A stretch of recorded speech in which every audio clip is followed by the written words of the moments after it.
परमेश्वर मी धन्यवाद देतो की परमेश्वर पुन्हा एकदा आज दुसऱ्या भागाद्वारे आमच्याशी तो बोलणार आहे. निवास मंडप याचा दुसरा भाग आम्ही पाहणार आहोत प्रियानो.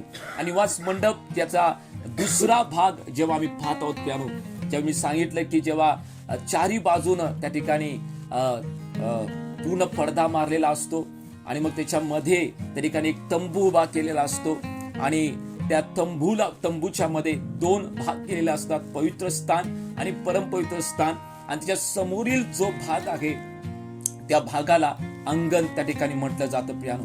तर अंगण, त्या अंगणामध्ये त्या ठिकाणी कोणकोणत्या गोष्टी असतात हे आज आम्ही पाहणार आहोत. तर अंगणामध्ये दोन गोष्टी त्या ठिकाणी ठेवलेल्या असतात. एक जी आहे त्या ठिकाणी होमवेदी त्या ठिकाणी ठेवलेली आहे आणि दुसरं जे आहे जे गंगाळ आहे, पितळेचं गंगाळ. आणि होमवेदी जी आहे ती सुद्धा पितळेची आहे, परंतु त्याचा आतील भाग जो आहे तो बाबळीच्या लाकडाचा आहे. निर्गमच्या 27व्या अध्यायामध्ये नववचन आम्ही त्या ठिकाणी वाचूया. निर्गम याचा 27वा अध्याय आणि नववचन. निवास मंडपाला अंगण कर, त्याच्या दक्षिण बाजूला कातलेल्या तलमसणाचे विणलेले पडदे जोडून त्याची एक तणात कर, तिची लांबी एका बाजूला 100 हात असावी. यस, आम्ही पाहतो प्यान की त्या ठिकाणी जे अंगण आहे त्या अंगणाचा पूर्ण त्या ठिकाणी उल्लेख त्या ठिकाणी केलेला आहे.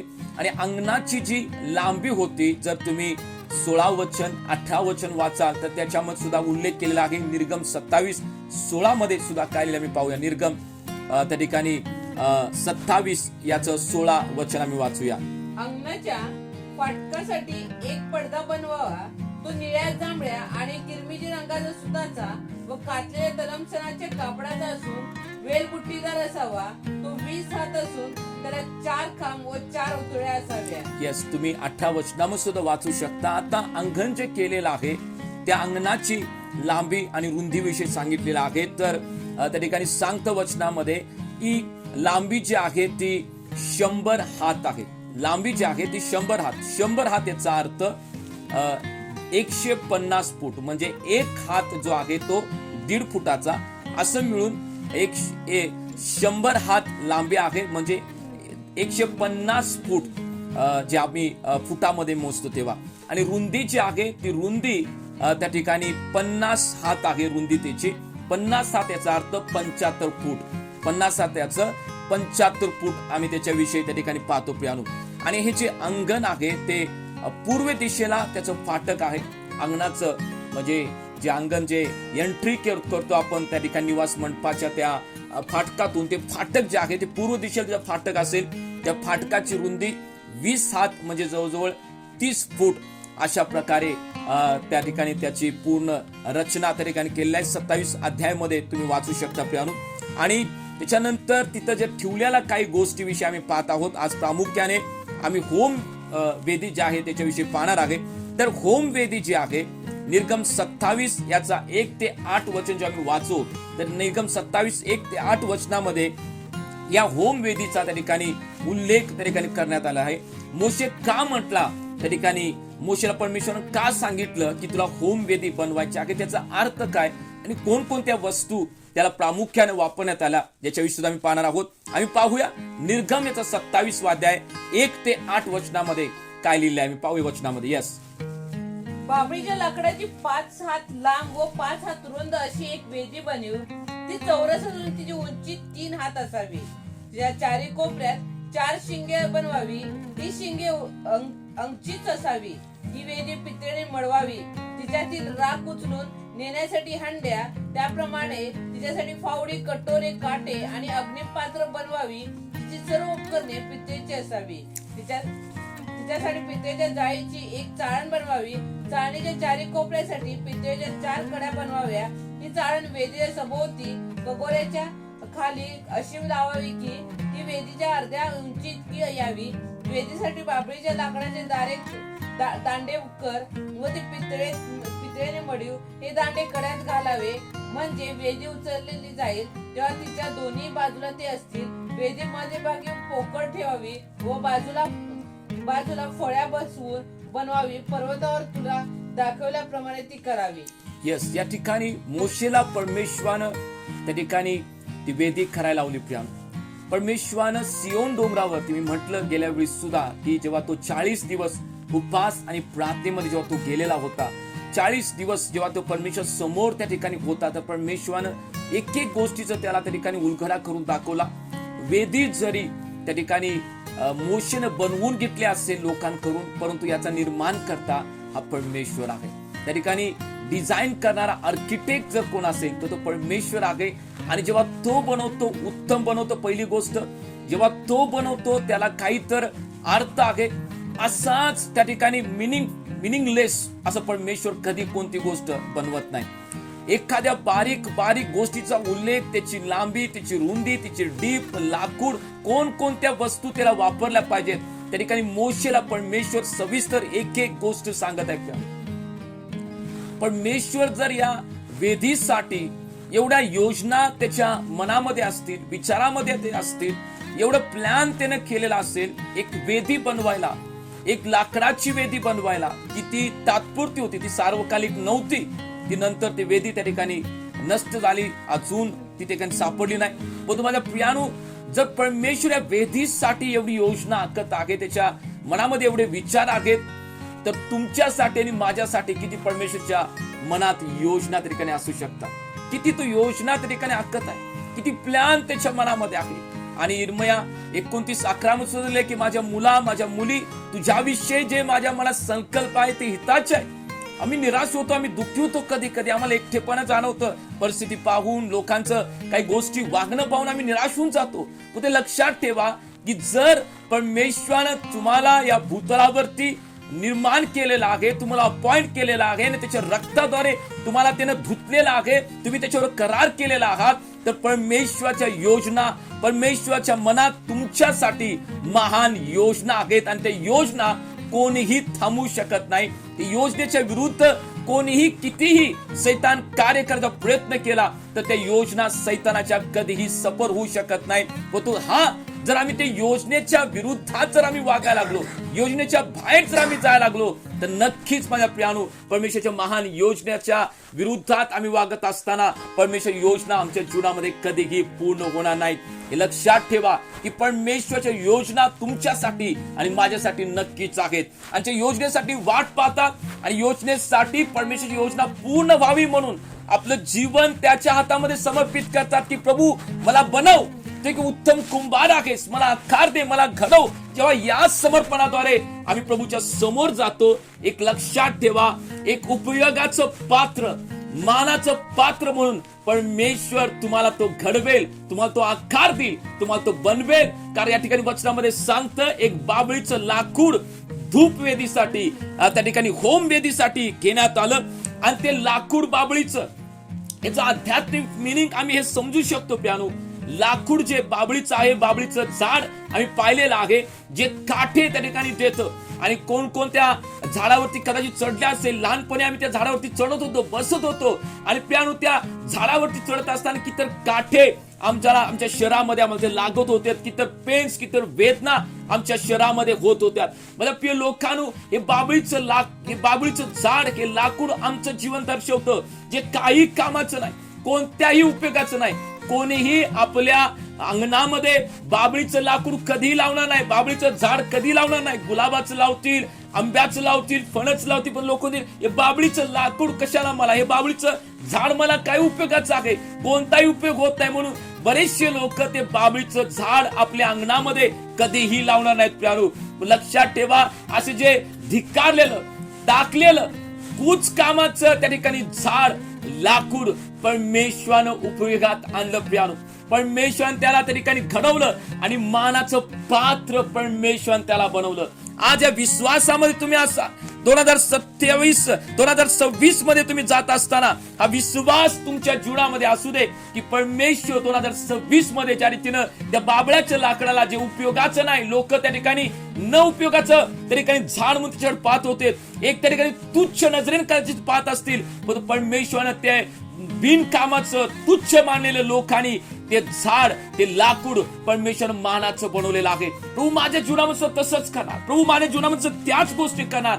या विश्वासानं 2026 मध्ये तुम्ही जाणं किती महत्वाचं आहे. पहिले खरीन याचा पहिला अध्याय आणि 27 वचनामध्ये काय पाहूया. पहिले करीन याचा पहिला अध्याय आणि 27 वचन काय सांगतं? तरी ज्ञानास लाजवावे म्हणून देवाने जगातील जे मूर्खपणाचे ते निवडले. वचन सांगते प्रिय की ज्ञानास लाजावे. मोशे विषयी आम्हाला माहित आहे. मोशेला जेव्हा परमेश्वर पाचारण केलं, बोलवलं, मोशे म्हटला, प्रभू मी मूर्ख आहे, मी जड ओठाचा आहे, मी नालायक आहे, मी नालायक आहे प्रभू. परमेश्वर मोशेला म्हटला, तू नालायक आहेस ना, ठीक आहे, मी तुला लायक बनवतो, मी तुला लायक बनवतो. जो मोशेचा देव तो तुमचा माझा देव आहे. आमच्या कमजोऱ्या घेऊन परमेश्वर एक मानाचं पात्र बनवणार तो देव आहे प्यारू. पण समर्पणाद्वारे प्रभूच्या समोर येणं किती महत्वाचं आहे. बाबळाचं लाकडाला त्या ठिकाणी परमेश्वरानं घेतलं एक मानाचं पात्र बनवण्यासाठी, एक मानाची गोष्ट बनवण्यासाठी, एक मानाचं वस्तू बनवण्यासाठी. म्हणजे प्रियाने लक्षात ठेवा, मी पुन्हा सांगतो, एक काटेरी झाड कोणत्या प्रकारची फुलं नाहीत, कोणत्या प्रकारची फळं त्याच्यातून येत नाहीत आणि म्हणून लोक त्या ठिकाणी लावत नाहीत. असं त्या ठिकाणी झाड जेव्हा निवास मंडपामध्ये एंटर केली आणि जेव्हा एंट्री केल्या जर पहिली गोष्ट जर कोणती दिसत असेल तर त्या ठिकाणी होमवेदी पहिलीच लोकांना दिसत होती. ज्या झाडाचं नाव कदाचित शेवटला घेतलं जाईल. मी काय सांगते समजून घ्या. आजची बायबल स्टडी फक्त त्या ठिकाणी स्टडी नाही तर प्रॉफिटिक एक भविष्यात्मक वचन सुद्धा आहे. आणि जर तुम्ही स्वीकारत आहात या वचनाप्रमाणे 2026 मध्ये तुमच्या जीवनामध्ये परमेश्वराचं कार्य झालं. तुम्ही पाचीला येशूच्या नावामध्ये या विश्वासानं आज तुम्ही स्वीकार करा आणि या विश्वासानं तुम्ही आपल्या हृदयामध्ये वचन साठवा आणि तुम्ही त्यानंतर नक्कीच साक्ष द्याल. ज्या रीतीनं आज या बहिणीने साक्ष दिले की प्रभूनं होय या 2025 मध्ये वचनाद्वारे आम्हाला बनवलं, 26 मध्ये सुद्धा तुम्ही नक्कीच या गोष्टी पाचीला प्यानू. वचन सांगतं बिनकामाचं कोणत्याही कामाचं नव्हतं. जेव्हा नाव घेण्यात येईल कोणती झाडं घेतली जातील त्या ठिकाणी पटकन कोण सांगणार नाही बाबळीचं झाड, अजिबात नाही. लोक म्हणतील आंबा, चिक्कू, कलिंगड आणि त्या ठिकाणी केळीचं झाड म्हणतील, पपयाचं झाड म्हणतील आणि वेगवेगळ्या झाडाची त्या ठिकाणी सागवानाचं झाड म्हणतील, त्या ठिकाणी वेगवेगळ्या जांभळाचं झाड म्हणतील. अशा वेगवेगळ्या झाडांचं नाव घेतलं जाईल आणि कधीतरी शेवटला म्हणतील बाबळीचं झाड बघा, हा बाबळीचं झाड बघा. म्हणजे प्यानू मनुष्याचे विचार आहेत, पण तुझे शेवटला होतं परमेश्वरानं ते पहिला केलं. जे शेवटला होतं ते परमेश्वरानं पहिला केलं. म्हणून लक्षात ठेवा 2026 मध्ये आम्ही पदार्पण करत असताना त्या बाबळीच्या झाडाला त्या ठिकाणी पहा.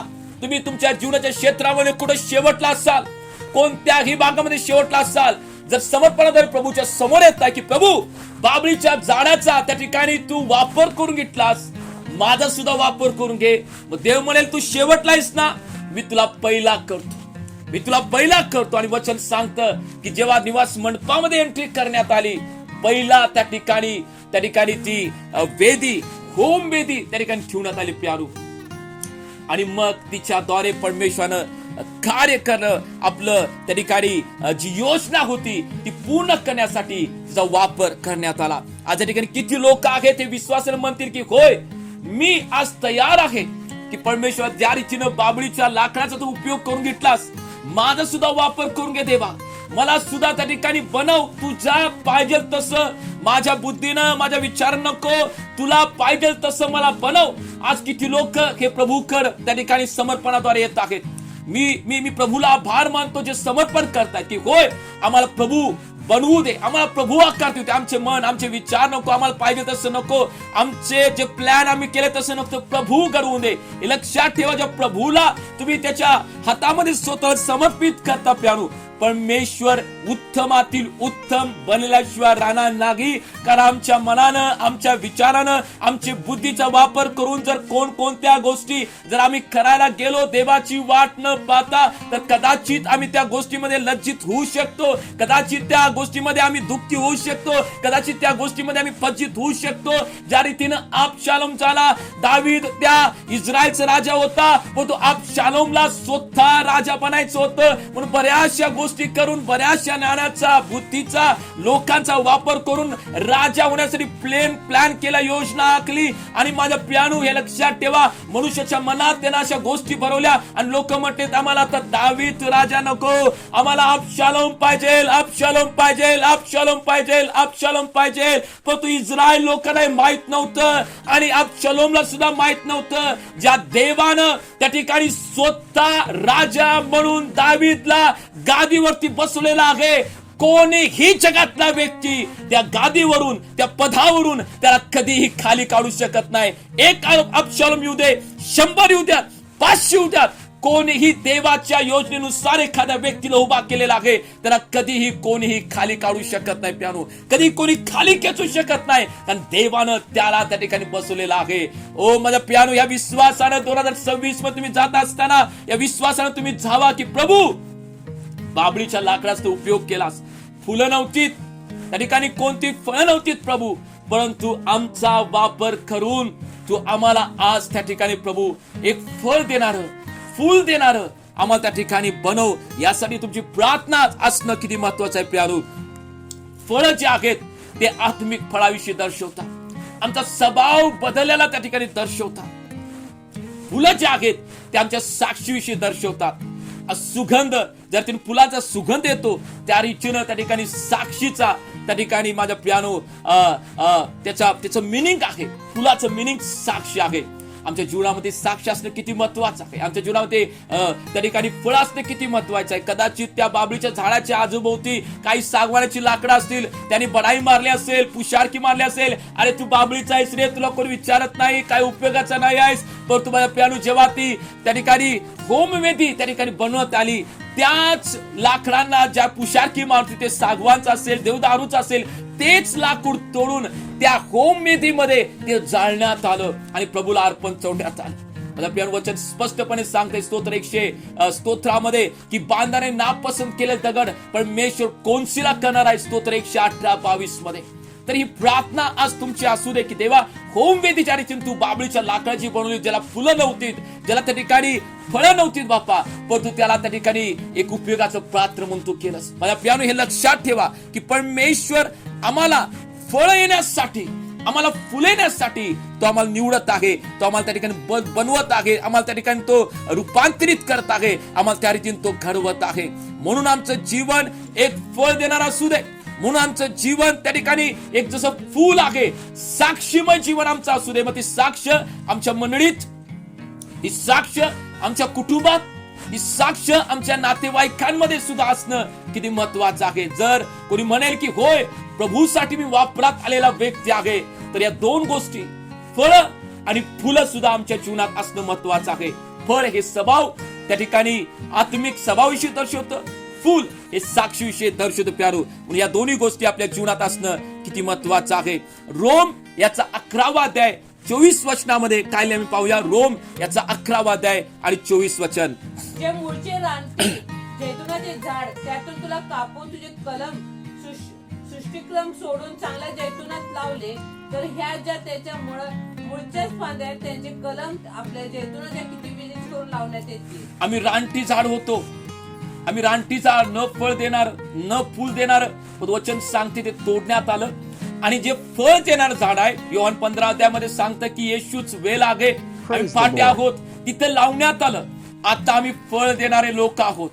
आता आमचा स्वभाव बदललेला आहे का कोण या ठिकाणी स्वभाव बदललेले लोक, फळ देणारे लोक कोण आहे काय की ते सांगू शकतात की होय होय मी फळ देणारा व्यक्ती आहे, बघा माझा स्वभाव बदललेला आहे, माझा रागाचा चिडचिचा बरेचसे स्वभाव माझ्या जीवनातून चेंज झालेला आहे, मी त्या ठिकाणी एक नम्र व्यक्ती आहे, मी त्या ठिकाणी समर्पित व्यक्ती आहे आणि माझा स्वभाव बदललेला आहे, मी चेंज झालेला आहे. प्रभूला धन्यवाद. जे लोक कबूल करतायत, सांगत आहे होय, ज्यांना खरोखर जे बदलले ते अंतःकरणापासून सांगू शकतात की होय मी बदललेला आहे, माझा स्वभाव बदललाय, माझं त्या ठिकाणी वागणं बदललेलं आहे, मी त्या ठिकाणी मी दुपट्टी नाही, मी समोर जसं आहे तसं सुद्धा माघारी सुद्धा आहे. लोकांवर माझं वागणं नेहमी चांगलं आहे, मी चांगलाच वागतो आणि परमेश्वर नक्कीच तुमचं आणि माझं तो अंतःकरण पाहणारा देव आहे. हे लक्षात ठेवा. मी पुन्हा एकदा सांगतो, 2026 हे अद्भुत गोष्टीसाठी परमेश्वर ओपन केलेलं आहे आणि जे लोक आतून बाहेरून त्या ठिकाणी प्रभूला आवडीचं जीवन जगतात,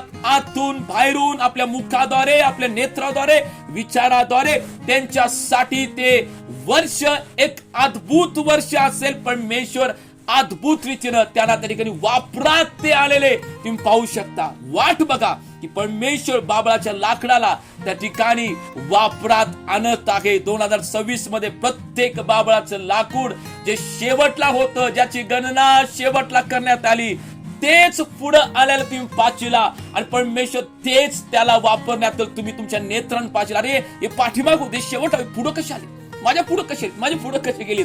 परमेश्वर एक करणार आहे. प्रभू माझं आणि तुमचं हृदय तो नक्कीच त्या ठिकाणी पाहतो. प्यारू, आम्ही त्या ठिकाणी बाबळीचं लाकड होतो, आम्ही कोणत्याही कामाचं नव्हतो. प्रभूनं आम्हाला उपयोगात आणावं, ज्ञानास लाजवावे म्हणून परमेश्वरानं आम्हाला निवडलेलं आहे. आम्हाला कलम त्या ठिकाणी करण्यात आलेला आहे. प्यानो, आम्ही पाहूया निर्गमच्या 27व्या अध्यायामध्ये दुसरं वचन काय सांगते. ती वेदी पितळेची होती. वचनामध्ये काय लिहिलं आहे. तिच्या चारी कोपऱ्यात 4 शिंगे बनवावी, ती शिंगे अंगचीत असावी, ही वेदी पितळेने मडवावी. ही वेदी पितळेने मडवावी. आता पितळ कशासाठी, पितळचा उपयोग काय हो, तर जेव्हा लाकूड त्या ठिकाणी वापरात आले वेदी बनवण्यासाठी, त्याच्यावरती इंगळ टाकला जाईल, त्याच्यावरती अग्नी पेटवली जाईल, तर त्याच्यावरती लाकूड सुद्धा जळणार. परंतु माझ्या प्रिय लोकांना ते लाकूड जळू नये, ते लाकूड खराब होऊ नये म्हणून त्या लाकडाचं त्या ठिकाणी लॉंग लाईफ ते राहिलं पाहिजे म्हणून त्याच्या भोवती त्या ठिकाणी पितळ त्या ठिकाणी लावण्यात आलं. पितळ ते बनवण्यात आलं. पितळ काय दर्शवतं, पितळ ही परमेश्वराची कृपा दर्शवते. पितळ ही परमेश्वराची कृपा दर्शवते. पुन्हा हे लक्षात ठेवा शब्द, पितळ ही परमेश्वराची कृपा दर्शवते. देवाच्या कृपेशिवाय कोणतेही पात्र उपयोगात येऊ शकत नाही. देवाच्या कृपेशिवाय कोणत्याही पात्राचा उपयोग केला जाणार नाही. प्यानो, कारण ज्याने तिनं अग्नी त्या ठिकाणी त्या होमवेदीमध्ये पेटवली जाते, इंगळ टाकला जातो, त्याच रीतीनं आमच्या जीवनामध्ये वेगवेगळे टेन्शन येतात, वेगवेगळ्या समस्या येतात, वेगवेगळे प्रॉब्लेम येतात, बऱ्याचशा गोष्टी आमच्या जीवनामध्ये सुरू असतात. बऱ्याचशा गोष्टी जशी जशी सेवा वाढवल, जसे बऱ्याचशा गोष्टी मला फेस करायला लागतात. बऱ्याचशा गोष्टीला मला सामोरं जायला लागतं आणि वाटते प्रभू काय करू, प्रभू काय करू. मोशे म्हटला, देवा या इस्रायल लोकांना बघून माझं मन किती दुःखी झालंय, काय करू प्रभू. आणि परंतु हे सगळं असताना माझ्या प्रियानो, ती वेदी शेवटपर्यंत टिकावी, त्या वेदीचा शेवटपर्यंत प्रभूच्या राज्यासाठी वापर करण्यात यावा म्हणून पितळ लावण्यात आलं. ती पितळ म्हणजे देवाची कृपा आहे. देवाची कृपा आहे. तुम्हाला आणि मला त्या देवाच्या कृपेची गरज आहे. जर तुमच्या आणि माझ्या जीवनामध्ये देवाची कृपा नसेल तर आम्ही उपयोगाला येऊ शकत नाही, उपयोगाचं पात्र बनू शकत नाही. पितळ ही देवाची कृपा दर्शवते. दुसरे करीन याचा 12वा अध्याय 9 आणि 10 वचनामध्ये पौल आपल्या जीवनातील साक्ष सांगत आहे. एक देवाचा महान सेवक ज्यानं प्रभूची सेवा त्या ठिकाणी आपलं सर्व काही खर्च करून, तेवढंच नाही प्रियानो, तो म्हणतोय मी खर्चित आलो स्वतः, या सर्व गोष्टी करून त्यानं सेवेला आरंभ केला. किती तर आव्हान, किती तर अडचणी, किती तर अपमान, किती तर निंदा, या सर्व गोष्टीमध्ये पौल म्हणते प्रभू मला किती तर निंदा, किती तर त्रास, किती तर दुःख, किती तर निराशा, किती तर आजारपण देवा, बाहेरील लोकांनी, नगरात, ओ प्रभू शहरात आणि परमेश्वर पित्या आतील बंधुजनांनी आलेली किती संकट आहे देवा. माझं हृदय तुटलेलं आहे, मी दुःखी आहे प्रभू, मी दुःखी आहे, हे माझ्यापासून दूर कर. मला प्रभू याच्यामध्ये राहता येत नाही प्रभू, मला त्या सहाय्य होत आहे. परमेश्वराची वाणी पौलापर्यंत आली. हो, या 2026 मध्ये तुम्ही म्हणू नका मी उपयोगाचं पात्र व्हायचंय मला, पण तुम्हाला अग्नी नको, मला इंगळ नको.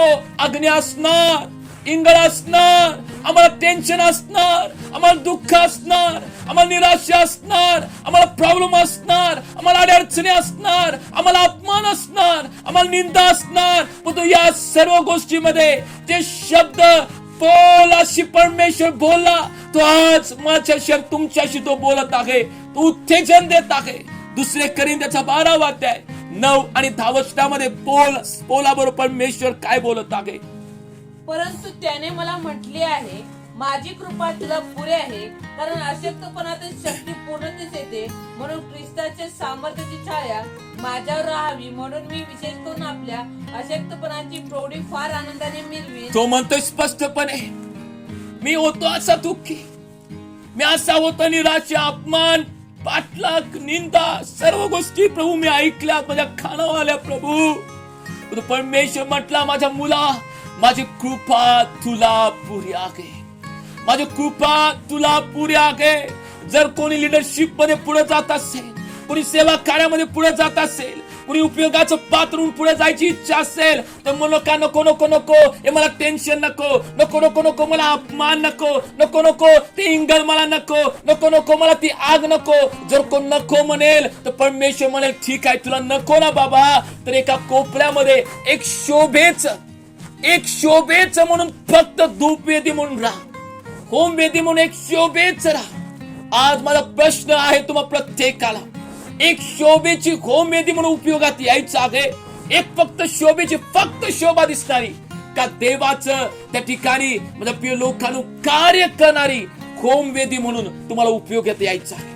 जर हा तुमचा निर्णय आज आहे की मला शोभमाय फक्त व्हायचं, लोकांना माझ्याकडे बघितलं पाहिजे, हा एक ख्रिस्ती आहे, हा एक अन्य भाषा बोलतो, असं आहे, तसं आहे, तर प्रेज लॉर्ड तसं राहावा. पण तुझं नाही, प्रभून तुम्हाला उपयोगात आणावं, प्रभून तुम्हाला वापरात आणावं, तर अग्नी सहन करायला लागणार हो, इंगल सहन करायला लागणार हो, चटके बसणार हो. हे सर्व असताना एक वचन माझ्या लक्षात ठेवा, त्या होमवेदीच्या अवतीभोवती वचन सांगतंय पितळ लावण्यात आलं होतं. ते पितळ परमेश्वराची कृपा दर्शवते, परमेश्वराची कृपा दर्शवते. आणि ज्या लोकांवरती परमेश्वर कृपा आहे, जे कृपेमध्ये आहेत, ते कधीही ढळणार नाहीत. मरेपर्यंत ते परमेश्वराच्या कार्यासाठी उपयोगात येतील. परमेश्वर मरेपर्यंत त्यांचा उपयोग करेल. परमेश्वर मरेपर्यंत त्यांना त्या ठिकाणी स्तोत्र करता म्हणला, देवा तुझ्या भक्ताचं मरण अमोल आहे. ओ किती देवाचे मान सेवक आम्ही पाहत आहोत. का म्हटला स्तोत्र करता तसा, शरीराने त्या ठिकाणी ते मेलेत, शरीराने त्या ठिकाणी ते मेलेत. दररोज त्यांचं मरण त्यांच्या जीवनामध्ये त्यांना पाहायला मिळायचं. वेगळ्या निराशा, वेगळं दुःख, वेगळं टेन्शन, अपमान, निंदा याच्याद्वारे दररोज तो मरत होते. आधी दुःख होती, पीडा होती, प्रभू मला किती पीडा आहे, प्रभू मला किती पीडा आहे. आणि जेव्हा त्यांचा या जगाचा अंत आला, जगाची थाव संपवली, जेव्हा प्रभूच्या घरी ते विसाव पावलेत, म्हणून त्या ठिकाणी दावीद करता सुद्धा म्हणतोय, अशा ठिकाणी हे देवाचे भक्त जात आहेत तर पुन्हा टेन्शन नाही, पुन्हा दुःख नाही, पुन्हा आरडाओरड नाही, पुन्हा अपमान नाही, पुन्हा निंदा नाही, पुन्हा परीक्षा नाही, तर परीक्षेचं पारितोषिक घ्यायला त्या ठिकाणी ते जात आहेत. आणि आम्ही आनंदित होतो जेव्हा परीक्षेमध्ये आम्ही उत्तीर्ण होतो आणि आम्हाला पारितोषिक मिळतं, आम्ही आनंदित होतो. म्हणून त्या ठिकाणी दावीद करता म्हणतोय, आता टेन्शन नाही, आता पुन्हा परीक्षा नाही, तर पारितोषिक मिळणार आहे. Hallelujah, hallelujah. थोडे दिवस सहन करा प्यारे, थोडे दिवस आम्हाला निंदा असणार, अपमान असणार, कारण पुढे ते वचनामध्ये, 10व्या वचनामध्ये पौल त्या ठिकाणी काय म्हणत आहे, 10व्या वचनामध्ये आम्ही पाहूया. ख्रिस्तासाठी दुर्बलता, यस, अपमान, यस, अडचणी, यस, पाठलाग, संकटे यात मला संतोष आहे, कारण जेव्हा मी अशक्त तेव्हाच मी सशक्त आहे. काय कोण असं पौलासारखं म्हणेल आहे? अहो काय सांगालाय तुम्ही? हा पौल कुठं आलता हो? हा प्रग्रही होता काय? हा एलियन्स होता काय? हे म्हणतोय मला आनंद कशात आहे? मला त्या ठिकाणी लोकांनी माझी प्रौढी मिळवली. ओ पौल किती मोठा देवाचा सेवक आहे, याच्याविषयी पौलाला आनंद आहे. बऱ्याचशा लोकांना त्याच्याविषयी आनंद वाटत असेल, पण पौल म्हणते नाही, मला संतोष कशात आहे, माझा आनंद कशात आहे? पौल म्हणतोय ख्रिस्तासाठी माझी दुर्बलता, मी दुर्बळ होतो. कधी कधी आपल्या जीवनामध्ये आपल्यापेक्षा दुर्बळ असलेले लोक त्या ठिकाणी अधिकार गाजवायला प्रयत्न करतात. आपल्यापेक्षा ज्ञानानं दुर्बळ असलेले लोक त्या ठिकाणी आपल्या विरुद्धात बोलायला बघतात. त्यावेळी आम्ही शांततेमध्ये असतो, आमची दुर्बलता आम्ही ख्रिस्तामध्ये दाखवतो. पौल हा साधा नव्हता. पौल एक त्या ठिकाणी ख्रिस्तामध्ये यायच्या अगोदर एक चांगला त्या ठिकाणी नावाजलेला प्रतिष्ठित व्यक्ती, एक गुंड म्हणून जीवन जगत होता. देवाच्या लोकांना मारून जेलमध्ये टाकत होता. ज्ञानी होता, बुद्धिमान होता, त्याला माहित होतं, त्याला सर्व बोलता येतं, सर्व करत होतं, तरी सुद्धा तो ख्रिस्तासाठी दुर्बलता तो सहन करत होता. मगाशी एक भाऊ जेव्हा आला तो बोलत होता, बघा म्हटलं आज किती लोकांना आमच्यात छळ होत आहे, किती लोकांना त्रास होत आहे, काय आम्हाला प्रत्युत्तर देता येत नाही, आम्हाला त्याच्या विरुद्ध बोलता येत नाही. आम्ही ख्रिस्तासाठी दुर्बलता सहन करणारे लोक आहोत. बोल यासाठी म्हणत आहे, ख्रिस्तासाठी दुर्बलता, अपमान, मी अपमान सहन करणारा व्यक्ती आहे, मी अपमान सहन करणारा व्यक्ती आहे. बऱ्याचशा आज ख्रिस्ती समाजामध्ये या कुठतर गोष्टी कमी होत्या जात्याला आम्ही पाहत आहे. या गोष्टी दिसत नाही. परंतु खऱ्या सेवकाचं जीवन असंच आहे प्रियानो. हे पवित्र शास्त्राचं उदाहरण आहे, पौलाचं उदाहरण आहे. वचन सांगतं बऱ्याचशा लोकांना त्या ठिकाणी एक सेवक स्टेजवरती उभारून 50,000 लाख लोकांच्या वरती उभारून संदेश सांगायलाय. आणि मग लोक टाळ्या शिवाजवल्या, त्याच्यासाठी फटाकड्या उडवल्यात, तिथे डिजिटल बोर्ड लावल्यात, त्याची त्या ठिकाणी फुलं टाकून स्वागत करताय. ते लोकांना मला पण तसं व्हायचंय बघा, मला पण तसं झालं पाहिजे, लोकांनी माझी वावा केली पाहिजे, माझा स्टेटस लावला पाहिजे, मोबाईलला माझा डीपी लावला पाहिजे, माझं हे माझं ते. पण तू त्या सेवकानं तिथेपर्यंत पोहोचण्यासाठी माझ्या प्रिय लोकांनो किती तर अपमानामधून तो गेलेला आहे, किती तर निंदेमधून तो गेलेला आहे, किती तर अडचणीतून तो गेलेला आहे, किती तर पाठलाग त्याचे झाले, किती तर संकट त्याच्या जीवनामध्ये आली. पौल म्हणतोय यातच मला त्या ठिकाणी संतोष आहे, यातच मला संतोष आहे. का? कारण पौल म्हणतोय जेव्हा या सर्व गोष्टी ऐकून ऐकून ऐकून ऐकून पाहून पाहून पाहून जेव्हा मी अशक्त होतो, तेव्हाच ख्रिस्ताच्या सामर्थ्याद्वारे मी सशक्त होतो. कारण प्रभूचा हा सिद्धांत आहे, जो ख्रिस्तासाठी अशक्त होईल, देव त्याचे देवदूत पाठवून त्याला पुन्हा सामर्थ्यवान बनवतील. गेत्सेमने बागेमध्ये जो देवाची संकल्पना, जो देवाच्या योजना पूर्ण करण्यासाठी जो स्वतःला ज्यानं अशक्त केलं, स्वतः जो दुर्बळ झाला, त्या ख्रिस्ताला सामर्थ्य देण्यासाठी वचन सांगते देवदूत त्या ठिकाणी उतरले. माझ्या प्रिय लोकांनो, जर येशूला सामर्थ्य द्यायला देवदूत त्या ठिकाणी उतरतील, मी विश्वास ठेवतो देवाच्या वचनावरती, तो तुम्हाला आणि मला सुद्धा सामर्थ्य देण्यासाठी जे देवदूत तो पाठवेल. आणि त्याचा अनुभव तुम्ही घ्यायची. सहन करायला शिका, सहन करायला शिका, सहन करायला शिकवा. अपमान, निंदा, वेधी ओढवली नाही. अरे मी लाकूड आहे आणि लाकडावरती अग्नी पेटवलाय काय, मी लाकूड आहे इंगल पेटवालाय काय, नाही. ते काही बोली नाही, ओरडली नाही, लोकांना सांगत फिरायला नाही. ती म्हणली नाही, मी सहन करते कारण देवाची कृपा माझ्यावरती आहे, पित्तळ माझ्यावरती आहे. त्या कृपेच्या द्वारे मी सर्व काही करायला शक्तिमान आहे. लक्षात ठेवा, वेदी या ठिकाणी जे वेदीवरती असलेलं पितळ हे देवाच्या कृपेवर्षी विषयी त्या ठिकाणी दर्शवतं. म्हणून आपल्या जीवनामध्ये देवाची कृपा घेण्यासाठी आम्ही तयार व्हावा.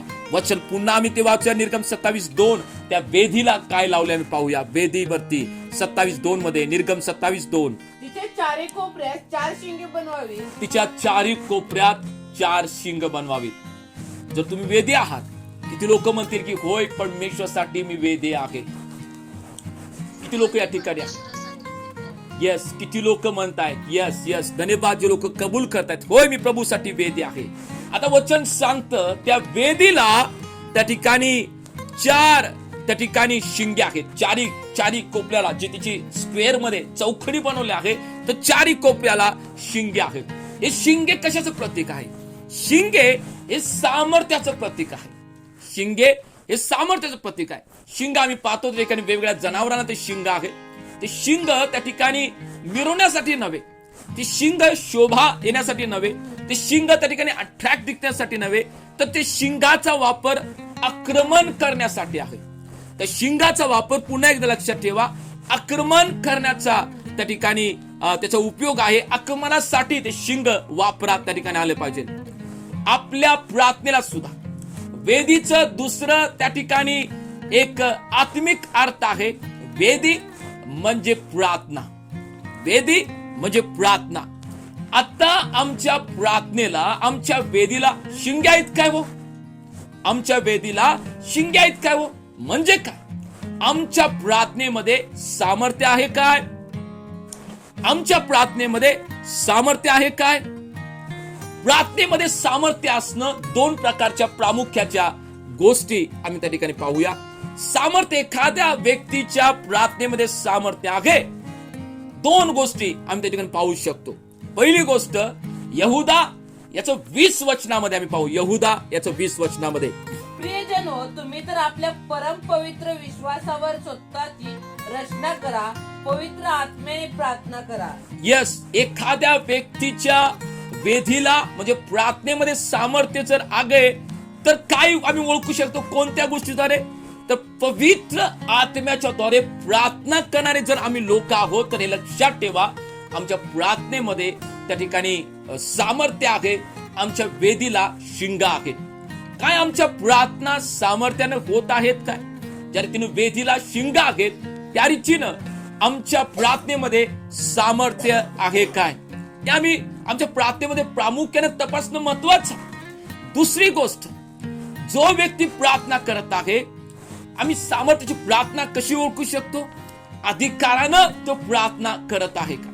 अधिकाराची प्रार्थना. शिंग त्या ठिकाणी आत्म्या सामर्थ्याविषयी दर्शवतं आणि पवित्र आत्म्यानं प्रार्थना करणं हे सामर्थ्य दर्शवतं. अधिकारानं प्रार्थना करणं हे सामर्थ्य दर्शवतं. लूक याचा 10वा अध्याय 19 वचन तुम्हाला माहित आहे की प्रभूने तो अधिकार दिलेला आहे. तर प्रार्थनेमध्ये या अधिकार सुद्धा असणं महत्वाचं आहे. निर्गमच्या 14व्या अध्यायामध्ये 15-16 वचन जर तुम्ही वाचता, मोशेला परमेश्वर म्हटला तांबड्या समुद्राच्या समोर उभा राहून का त्या ठिकाणी धावा करत बसलास? आपल्या अधिकाराचा वापर करतो घे. पहिली गोष्ट सगळ्यात महत्वाची लक्षात ठेवा, आम्ही जर प्रार्थना करत आहोत, आम्ही जर उपवास प्रार्थना करत आहोत, उपवास प्रार्थना किंवा प्रार्थना त्या व्यक्तीला बदलते. जो व्यक्ती प्रार्थना करत आहे, जो व्यक्ती उपवासामध्ये जात आहे, त्याचं जीवन पहिला बदलत जातं. जर तुम्ही उपवासामध्ये आहात, तुम्ही प्रार्थना करणारे लोक नित्य करणारे आहात, परंतु जर जीवनामध्ये बदल नसेल तर आमच्या प्रार्थना आम्ही तपासणं महत्वाचं आहे. आमच्या प्रार्थना मी चेक केला पाहिजे की माझ्या प्रार्थना मला बदलत आहेत का? मी पुन्हा सांगतो, प्रार्थना म्हणजे स्वतःच बदल होणे, रूपांतर होणे. आपल्या जीवनामध्ये आमच्या बऱ्याचशा गोष्टीला, स्वभावाला ज्या प्रभूच्या विरुद्ध आहेत त्याला मरणे. 40 दिवस उपवास प्रार्थना असतील, 20-25 किती दिवस तुम्ही करत असाल, आठवड्यातून 2-2 दिवस तुम्ही उपवास प्रार्थना करत असाल, परंतु बदल आहे काय? का मी जेव्हा प्रार्थनेतून उठतो पुन्हा तोच स्वभाव, तोच माझं वागणं, तोच माझं बोलणं आहे काय? आणि जर त्याच गोष्टी असेल तर आमच्या प्रार्थना आम्ही चेक करणं किती महत्वाचं आहे. माझा शब्द लक्षात ठेवा, बरेचसे लोक प्रार्थना करतात की देवाच्या कृपादानाविषयी सामर्थ्य मिळावं आणि बऱ्याचशा गोष्टी प्रकट व्हाव्या यासाठी प्रार्थना करतात. परंतु मी असं म्हणेन की कोण व्यक्ती शेवटपर्यंत टिकून सेवा करू शकतो, ज्याची प्रार्थना अशी असेल की देवा या सर्व गोष्टी आहेत ठीक आहे, पण तुम्हाला माझं जीवन बदलण्यासाठी ज्या ज्या गोष्टी आवश्यक आहेत त्या मला शिकव आणि मला बदलायचं आहे, मला चेंज व्हायचंय, मला रूपांतर व्हायचंय. अशा लोकांच्या सेवा हा शेवटपर्यंत राहतील.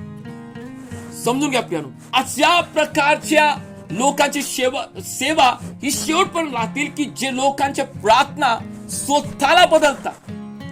आम्ही राष्ट्र, आम्ही गाव, आम्ही देश बदलायला उठलेला आहोत, परंतु काय माझ्या प्रार्थनेद्वारे माझं जीवन बदललेलं आहे काय? मी एक नवीन व्यक्ती आहे काय? हे पाहणं किती महत्वाचं आहे प्यानो.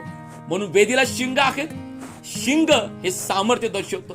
शिंग या ठिकाणी आक्रमणासाठी वापरण्यात आलेले आहेत. आणि वचन सांगते शिंग ते अंगच असू दे, त्या अंगापासूनच बनवलं गेलं पाहिजे. बऱ्याचशा गोष्टी परमेश्वर आज आमच्याशी बोललेल्या आहेत प्यानो. म्हणून परमेश्वरानं वेदी जी ठेवलेली आहे समोर, होम वेदी बाबळाच्या लाकडापासून बनवलेली, पितळेचे त्याला त्या ठिकाणी आवरण घालण्यात आलं. पितळ ही कृपा आहे, त्या कृपेच्या खाली आम्ही आहोत, त्या कृपेच्या खाली राहा. शेवटपर्यंत प्रभू उपयोगात आणेल. इंगल त्याच्यावरती असेल, आज्ञा असेल, आणि त्या ठिकाणी कोणी म्हणणं की मला हे सण होत नाही, मला अपमान नको, मला निंदा नको, मला त्या ठिकाणी पाटला नको, मला संकट नको, आम्ही उपयोगासाठी कधीच येऊ शकत नाही. अपमान, निंदा, संकट हे मरेपर्यंत आमच्या पाठला करत असणार, मरेपर्यंत आमच्या पाठीला असणार. कधी आम्ही यातून मुक्त होऊ शकतोय? जेव्हा आम्ही कबरेमध्ये असू त्याच वेळी यातून मुक्त होऊ शकतोय. यातून तुम्हाला उभा राहायचं आहे, या गोष्टीला फेस करायचं आहे, तर देवाच्या कृपेमध्ये राहणं किती महत्वाचं आहे. परमेश्वर देवबाप आज नक्कीच होमवेदीद्वारे परमेश्वर आमच्याशी बोललेला आहे.